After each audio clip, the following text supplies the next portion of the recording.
देखो फ्रेंड्स सुभद्रा योजना केमिति आवेदन करेंगे ऑनलाइन हेबो कि ऑफलाइन हेबो आवेदन पाई आपणकर कौन कौन डॉक्यूमेंट आवश्यक हेबो केउ माने याकू आवेदन करि परिबे परिवार रो केते जन महिला आवेदन करि परिबे केतोटी किस्ती रे टंका मिलिबो एही टंका रिटर्न देवाकू पड़िबो कि एथिपाई सुध देवाकू पड़िबो कि एही वीडियो रे डिटेल्स रे आलोचना हेबो सेथिपाई जमारो स्किप करिवे नाही एवं चैनल रे नुआ थिले एबे ही सब्सक्राइब करिकी ऑल नोटिफिकेशन को ऑन करो। देखंतु सुभद्रा योजना केमिति आवेदन करिवे एहाकू आपण ऑनलाइन माध्यम रे आवेदन करि परिबे ऑफलाइन रो ऑप्शन नाही बा ऑफलाइन माध्यम रे आपण चाहिले मध्य आवेदन करि परिबे नाही।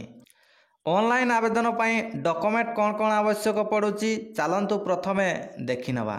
तो एथि पाई आपणकर 6 ରୁ 7 गोटी डॉक्यूमेंट आवश्यक पड़ुची जेमिति कि आपणकर आधार कार्ड आपणकर परिचय पत्र पाई आधार कार्ड निहाती भाव रे आवश्यक ता सहित आधार कार्ड टी बैंक अकाउंट सहित सेम रहितिबा निहाती भाव रे आवश्यक नचेत आपणकर बैंक अकाउंट को पैसा आसीबो नाही। देन द्वितीय रे रहउची आपणकर वोटर कार्ड थर्ड रे रहउची आपणकर बैंक पासबुक फोर्थ रे रहउची आपणकर पान कार्ड। तो देखंतु बहुत जनकर पान कार्ड नाही सेमानक मनरे डाउट थिवो जे सेमाने आवेदन करि परिबे कि नाही। तो देखंतु पान कार्ड गोटे इम्पोर्टेंट बट आपण जदि चाहिबे गोटे दिन रे मध्य ईमेल माध्यम रे पाई पारिबे जदियो आपण फिजिकली पाई पारिबे नाही तथापि आपण ईमेल माध्यम रे गोटे दिन रे इजीली पाई पारिबे सेथि पई आपण जमारू वरीड होंतु नाही। पान कार्ड नथिले मध्य आपण आवेदन करि पारिबे। 5 नंबर रे रहउची आपणकर रेशन कार्ड जेउ मानकर रेशन कार्ड नाही सेमाने केमिति आवेदन करिवे डिस्क्रिप्शन रे वीडियो गुडीकर लिंक अछि आपण माने जाईकी देखि दियंतु। 6 नंबर रे रहउची आपणकर इनकम सर्टिफिकेट अर्थात जेउ माने सुभद्रा योजना आवेदन करिवे तांकर इनकम सर्टिफिकेट मध्य निहाती भाव रे आवश्यक जेउ मानकर रेशन कार्ड नाही सेमानकर इनकम सर्टिफिकेट मध्य निहाती भाव रे आवश्यक। एवं लास्ट रे रहउची 7 नंबर जहा कि आपणकर गोटिए रिसेंट पासपोर्ट साइज फोटो गोटिए आवश्यक। जदि आपणक पाखरे एई सब डॉक्यूमेंट रहउची ताहले आपण ऑनलाइन माध्यम रे सुभद्रा योजना को निहाती भाव रे आवेदन करि पारिबे। नेक्स्ट रहउची यहाकू केउ माने आवेदन करि पारिबे।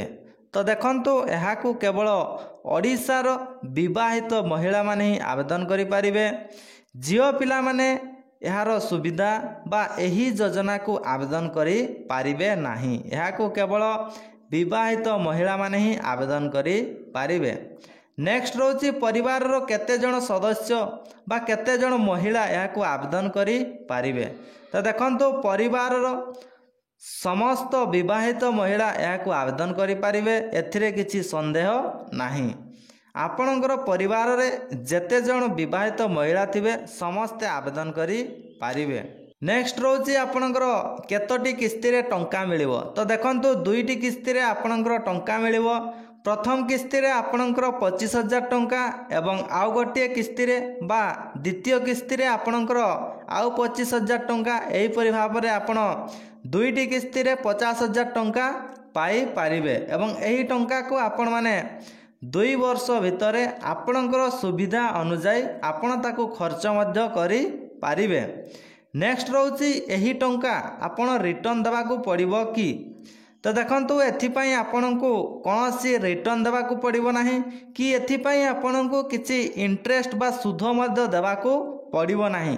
आपणकर इच्छा अनुसार आपण ताकू खर्च करि पारिबे 2 वर्ष मध्य रे। तो एही सुभद्रा योजना वर्तमान सुद्धा अप्लाई स्टार्ट हेई नाही आवेदन आ अल्प दिन मध्य रे स्टार्ट हेई जिवो जेमिति स्टार्ट हेबो मु आपण मानकू निहाती भाव रे इन्फॉर्म करिवि सेथिपाई आपण चैनल सहित जोड़ी रुहंतु लाइक शेयर एवं सब्सक्राइब निहाती भाव रे करिवे ଏବଂ ଆଶା କରୁଛି ଭିଡ଼ିଓଟିରୁ ଆପଣ ସମ୍ପୂର୍ଣ୍ଣ ଭାବରେ ବୁଝିଥିବେ। ଏବଂ ଯଦି ଆପଣଙ୍କ ମନରେ ଏହା ବ୍ୟତୀତ ମଧ୍ୟ ଆହୁରି କିଛି ଡାଉଟ୍ ରହିଯାଉଛି ତାହେଲେ ଡେସ୍କ୍ରିପସନରେ ପୂର୍ବ ଭିଡ଼ିଓ ଗୁଡ଼ିକର ଲିଙ୍କ୍ ଅଛି, ଆପଣମାନେ ସେ ଭିଡ଼ିଓ ଗୁଡ଼ିକୁ ଦେଖିଦିଅନ୍ତୁ।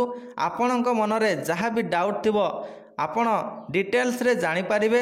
ତଥାପି ଯଦି ଆପଣ ଜାଣିପାରୁନାହାନ୍ତି ତାହେଲେ କମେଣ୍ଟ ମାଧ୍ୟମରେ ଆପଣ ନିହାତି ଭାବରେ ଜଣାଇବେ, ମୁଁ ଆପଣମାନଙ୍କର ରିପ୍ଲାଏ ନିହାତି ଭାବରେ ଦେବି। ଥ୍ୟାଙ୍କ ୟୁ, ଜୟ ଜଗନ୍ନାଥ। ପୁଣି ଦେଖା ହେବ ଆଉ ଏକ ନୂଆ ଭିଡ଼ିଓରେ।